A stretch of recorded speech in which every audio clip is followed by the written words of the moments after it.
Hello D students, कैसे हो आप सब। Welcome to M I chemistry classes. तो आज हम देखने वाले हैं जो आप सब बहुत दिन से बोल रहे हो, एल्डिहाइड कीटोन्स वाला जो चैप्टर है। ठीक है, एल्डिहाइड्स कीटोन्स और कार्बोक्सिलिक एसिड वाला जो चैप्टर है उसके इंपॉर्टेंट क्वेश्चंस। ठीक, अच्छा, तो आपको मैं एक बात बोलना चाहूँगा कि पहले आप चैप्टर रिवाइज करो, उसके बाद ही आप ये क्वेश्चंस देखो। अगर आप ये सारे क्वेश्चंस कर लेते हो तो आप पूरा पेपर जो है आपको आएगा जम्मू एंड कश्मीर बोर्ड का, वो कर लोगे। ठीक है, आपको रट्टा नहीं मारना है, इन क्वेश्चंस को देख के अलग से आंसर नहीं ढूंढने हैं। तो जो आपने पढ़ा है, जो आपने नोट्स बनाए, उसी में से ही ये सारे क्वेश्चंस हैं। ठीक है, तो हम 3 किस्म के क्वेश्चंस डिस्कस करेंगे, सब्जेक्टिव, ठीक है, ऑब्जेक्टिव और कुछ एनसीईआरटी की भी देखने वाले हैं। ठीक है, एनसीईआरटी के। तो ये आप अगर कर लेते हो तो आप पूरा पेपर कर लोगे। और आपको मैं एक और बात बोलना चाहूँगा कि आप वीडियो देखते हो लेकिन आप लाइक बिल्कुल नहीं करते हो। ठीक है, तो देखो, मुझे इस वीडियो से कुछ नहीं मिल रहा है, मैं अपने शौक़ से इसलिए बना रहा हूँ कि मैं आपकी हेल्प कर पाऊँ। मुझे कोई पैसा नहीं मिलता है, कुछ नहीं मिलता है इससे। तो आप अगर लाइक करोगे तो मुझे थोड़ी सी मोटिवेशन मिल जाती है कि मैं और वीडियोस बनाऊँ। ठीक है, तो अभी आप इस वीडियो को देखोगे तो आप पक्का इसको लाइक कर दो। ठीक है, क्योंकि इसमें जितने क्वेश्चंस मैंने दिए हैं ना, तो मेरी ये गारंटी है कि आपको यहाँ से ही क्वेश्चंस एग्ज़ाम में मिलेंगे। ठीक है, बहुत मेहनत से मैंने इसको टाइप भी किया है। ठीक है, जो पीडीएफ है उसको टाइप भी किया है, फिर मैंने यहाँ आपको एक्सप्लेन भी कर रहा हूँ, और इसका पीडीएफ भी मैं टेलीग्राम ग्रुप पे शेयर करता हूँ। ठीक है, तो अगर आपने टेलीग्राम ग्रुप नहीं ज्वाइन किया तो कमेंट्स में और डिस्क्रिप्शन में आपको टेलीग्राम ग्रुप की लिंक मिल जाएगी, वहाँ से आप वो भी ज्वाइन कर सकते हो। ठीक है, तो चलो देखते हैं क्वेश्चंस। तो टेलीग्राम जो ग्रुप है उसके ऊपर आपको इसका पीडीएफ, हर एक जितने भी मैंने क्वेश्चंस वाली वीडियो डाली हैं सबका पीडीएफ आपको मिल जाएगा। ठीक है, चलो स्टार्ट करते हैं, देखते हैं क्वेश्चंस। तो पहले ये वाले देखो, लिखा हुआ है मैंने aldehyde ketones and carboxylic acids. ठीक, और इंपॉर्टेंट क्वेश्चंस फॉर जेके बोस। तो पहले सब्जेक्टिव क्वेश्चंस देखते हैं। तो सबसे पहले इस चैप्टर में, क्योंकि ये चैप्टर बहुत लेंथी है, आपको ये जो मैंने यहाँ टिक लगाया हुआ है, मोस्ट इंपॉर्टेंट रिएक्शंस। ठीक है, मोस्ट इंपॉर्टेंट रिएक्शंस ये पहले आपको देखनी है। आपको एग्जाम में हो सकता है इन्हीं इंपॉर्टेंट रिएक्शंस में से ही 2-3 रिएक्शंस, 4 रिएक्शंस हो सकता है मिल जाएं, तो ये आपको पक्का करनी है पहले। ठीक है, बाकी आप कुछ करो ना करो, ये रिएक्शंस इसमें बहुत इंपॉर्टेंट है, ये करनी है। जैसे यहाँ ओजोनोलिसिस रिएक्शन है, Rosenmund reduction, Stephens reduction, Etard reaction, ये जो मैं बता रहा हूँ आपको, Etard reaction, Gattermann Koch reaction, ठीक है, Friedel Crafts reaction, Clemmensen reduction, Wolff Kishner reduction, aldol condensation, cross aldol condensation, Cannizzaro reaction, esterification, decarboxylation, HBZ reaction. तो ये रिएक्शंस आपको पक्का करनी ही करनी है। ठीक है, क्योंकि यही रिएक्शंस है इस पूरे चैप्टर के अंदर जो बहुत इंपॉर्टेंट है। और सबसे इंपॉर्टेंट पता है कौन सी है? एल्डोल कंडेंसेशन, हर बार पूछी जाती है। केनिज़ारो रिएक्शन 2, उसके बाद ये HBZ reaction 3, Gattermann reaction 4, Rosenmund reduction 5, ठीक है, और क्लीमेंसन रिडक्शन 6। ये 6 रिएक्शंस आपको पक्का करनी और पहले आप ये पक्का करोगे। ठीक है, ये रिएक्शंस करनी। उसके बाद देखो आगे क्वेश्चंस, जब आपने ये रिएक्शन कर ली तो यहाँ से ही आपका बहुत सारा पार्ट बन जाएगा एग्जाम में। ठीक है, तो अभी देखो ये दूसरी चीज़ है नोमेनक्लेचर, तो आपको करना ही है। जितने भी ऑर्गेनिक के चैप्टर है सबका नोमेनक्लेचर मिक्स आप 11th क्लास में पढ़ते हो, और आपने वो पढ़ा है तो आप नोमेनक्लेचर के क्वेश्चंस कर लोगे। ठीक है, उसके बाद है ये वाला, discuss the structure of carbonyl group. Carbonyl group का स्ट्रक्चर आपको डिस्कस करना है। ठीक, अच्छा, उसके बाद देखो ये how can you prepare aldehyde and ketones from alcohols. तो ऐसे क्वेश्चंस आपको एग्जाम में मिलते हैं कि आप एल्डिहाइड और कीटोन्स को एल्कोहल से कैसे प्रिपेयर कर सकते हो। ठीक है, अच्छा, अब देखो आगे, how can you prepare aldehyde and ketones from acid chloride. Acid chloride से आप एल्डिहाइड कीटोन्स को कैसे प्रिपेयर कर सकते हो। ठीक है, तो ये भी आपको ऐसा भी देखना है। अच्छा, उसके बाद देखते हैं नेक्स्ट, इसको जूम करते हैं। तो यहाँ देखो ये लिखा है give 4 methods of preparation of ketones. Ketones के 4 मेथड ऑफ प्रिपरेशन। ये आप जब चैप्टर रिवाइज करोगे ना तो आपको सारा ही खुद ही दिमाग में चढ़ जाएगा कैसे मेथड ऑफ प्रिपरेशन। देखो, आपने ऑर्गेनिक के सारे चैप्टर पढ़े हैं, आपको पता है सारे चैप्टर जो है सबको हम एक ही तरीके से पढ़ते हैं। ठीक है, सब चैप्टर को एक ही तरीके से पढ़ा जाता है। मेथड ऑफ प्रिपरेशन पढ़नी है, फिजिकल प्रॉपर्टीज़, केमिकल प्रॉपर्टीज़। तो जैसे जैसे आप अगर ऑर्गेनिक पढ़ना स्टार्ट करोगे तो आपको पूरा पता चलता जाएगा कि कैसे कैसे ऑर्गेनिक से क्वेश्चन जो होते हैं वो आ सकते हैं। ठीक है। तो ये आपको मेथड ऑफ प्रिपरेशन जो होते हैं हर चैप्टर में हम पढ़ते हैं वो आपको इसमें भी देखने पड़ेंगे। 4 मेथड ऑफ प्रिपरेशन कीटोन के, ये पूछा जा सकता है। Discuss nucleophilic addition reactions in aldehyde and ketones. Aldehyde ketones में न्यूक्लियोफिलिक एडिशन रिएक्शंस आपको डिस्कस करनी है। आपको पता है यहाँ हमने देखा था addition of HCN, addition of HCl, ऐसे करके बहुत सारी रिएक्शंस होती हैं, तो वो आपको करनी है। और आपको मैं एक बात बोलना चाहूँगा, ऐसा नहीं कि आपको डायरेक्ट ऐसा ही जैसा मैंने क्वेश्चन डाला ऐसा ही आ जाएगा।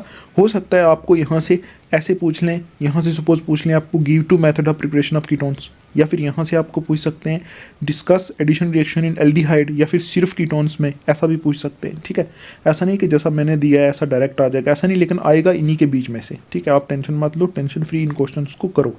जो आपने मतलब चैप्टर पढ़ा है ना, तो आपने जो नोट्स बनाए ना उनको देखो, उनको रिवाइज करो, उसके बाद देखो क्या ये क्वेश्चंस आप कर सकते हो कि नहीं। ठीक, उसके बाद देखो discuss reduction reactions of aldehyde ketones, क्योंकि एल्डिहाइड कीटोन चैप्टर जो है एल्डिहाइड कीटोन्स और कार्बोक्सिलिक एसिड, इसमें बहुत सारी रिएक्शंस होती हैं, तो बहुत सारी रिएक्शंस आपको करनी पड़ती हैं। ठीक, इस वजह से थोड़ा सा चैप्टर मुश्किल होता है। अब देखो discuss oxidation of aldehyde by Tollens reagent and Fehling solution. हमने ये भी पढ़ा हुआ है कि ऑक्सीडेशन कैसे करें एल्डिहाइड की टॉलरेंस रीजन और फैलिंग सॉल्यूशन से, ये भी पूछा जा सकता है। Give the physical properties and uses of aldehyde and ketone, physical properties और यूजेस एल्डिहाइड और कीटोन्स के, ये भी पूछा जा सकता है। ठीक है, उसके बाद देखो ये वाला discuss the structure of carboxyl group. Carboxyl group का स्ट्रक्चर COOH ग्रुप होता है, इसमें क्या बॉन्ड एंगल होता है, कहाँ कौन सी बॉन्ड होती है, ये भी आपसे पूछा जा सकता है। Give 4 method of preparation of carboxylic acid. Carboxylic acid की प्रिपरेशन के 4 मेथड्स आप लिख सकते हो। ठीक है, तैयार कर सकते हो। Why carboxylic acid are more acidic than phenols, ये क्वेश्चन आप पक्का करना। कार्बोक्सिलिक एसिड्स जो होते हैं वो फिनोल से ज़्यादा एसिडिक होते हैं, ऐसा क्यों होता है। ठीक है, अच्छा अब नेक्स्ट देखते हैं। तो ये discuss the effect of substituents on acidity of carboxylic acid, ये बहुत इंपॉर्टेंट है। कार्बोक्सिलिक एसिड की एसिडिटी पे सब्सटीट्यूएंट्स का क्या इफेक्ट पड़ता है। ठीक है, तो कुछ ऐसे सब्सटीट्यूएंट होते हैं जैसे क्लोरीन लगा देते हैं हम या F लगा देते हैं तो एसिडिटी बढ़ जाती है ना।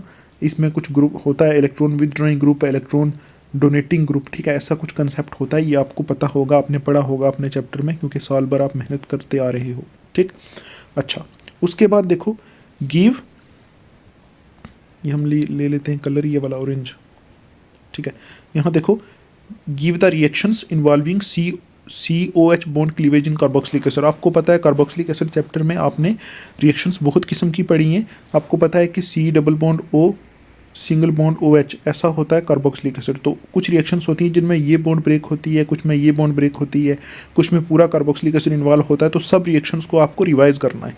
और यहाँ क्वेश्चन जो है वो पूछा हुआ है कि, ठीक है देखो यहाँ क्या पूछा हुआ है, यहाँ पूछा हुआ है कि COH मतलब C डबल बॉन्ड O और OH जो बॉन्ड होती है ये वाली, इस बॉन्ड को ब्रेक करने में कौन सी रिएक्शंस इन्वॉल्व होती हैं वो पूछा है। ठीक, what is the use of aldehyde ketones and carboxylic acid in daily life, daily life में इनका क्या यूज़ है ये आपको देखना है। ठीक, तो चैप्टर बहुत बड़ा था लेकिन क्वेश्चंस मैंने कम बनाए, क्यों, क्योंकि मैंने स्टार्टिंग में जो रिएक्शंस लिखी हुई है ना, ठीक है, स्टार्टिंग में जो मैंने रिएक्शंस आपको दी हैं, आपको बताया कि रिएक्शन करनी है, वो बहुत इंपॉर्टेंट है। ये रिएक्शंस करोगे तो पूरे का पूरा ही आपका चैप्टर हो जाएगा। ये रिएक्शन पक्का करनी है आपको रिएक्शंस। ठीक, अभी देखते हैं ऑब्जेक्टिव क्वेश्चंस। तो देखो ऑब्जेक्टिव्स जो हैं बिल्कुल सिंपल हैं, तो बिल्कुल सिंपल करोगे आप।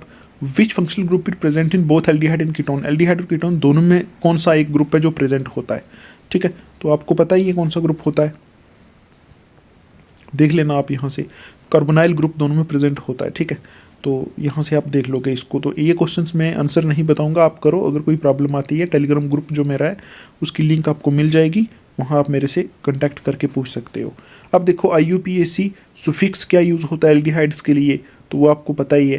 Product formed of primary alcohol is, ये प्रोडक्ट नहीं था, oxidation product of primary alcohol, primary alcohol का ऑक्सीडेशन प्रोडक्ट क्या होता है। ठीक है, which of the following compound is ketone, कौन सा कंपाउंड यहाँ से कीटोन है। देखो कितना सिंपल है। अब देखो आगे फिफ्थ क्वेश्चन क्या है, carboxylic acid act as both acids, carboxylic acids can act as both acids and acid, और किसका काम करते हैं कार्बोक्सिलिक एसिड, तो वो आपको देखना है यहाँ। ठीक है, अच्छा अब सिक्स्थ वाला देखो, which is the common name for compound CH3CHO, तो ये इसका कॉमन नेम बताना है, बिल्कुल सिंपल है।